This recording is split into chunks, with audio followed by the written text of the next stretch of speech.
અને જો ખેડૂતને સમય મળી ગયો તો ભ્રષ્ટ ભાજપના શાસનના 30 વર્ષના મૂળિયાને મૂળમાંથી ઉખેડીને ફેંકી દેવાની તાકાત પણ આ ખેડૂતોમાં, જગતના બાપમાં છે.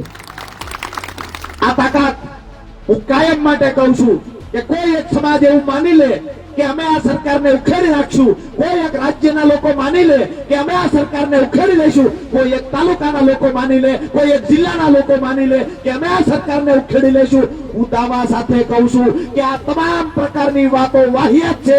જેથી અમારો જગતનો બાપ માની લે છે કે અમે ભાજપના મૂળિયા ઉખેડી નાખશું, 24 કલાક નહીં થાય ભ્રષ્ટ ભાજપના મૂળિયા ખેડૂતો ઉખેડી નાખશે. આ તાકાત ગુજરાતમાં અને દેશમાં જો કોઈ પાસે હોય તો મારી સામે બેઠેલા ખેડૂતો પાસે છે. અને ગર્વ સાથે કહું છું, હું પટેલ છું, હું દરબાર છું, હું તલવાડી છું, હું દલિત છું, એમાંથી બહાર આવી જાઓ. એક વખત નક્કી કરી લ્યો, હું ખેડૂત છું, હું ખેડૂત મજૂર છું. ખેડૂત અને ખેત મજૂરની સંખ્યા ગુજરાતમાં અને દેશમાં સૌથી વધારે છે. 70% કરતા વધારે મોટો સમાજ આપણો છે.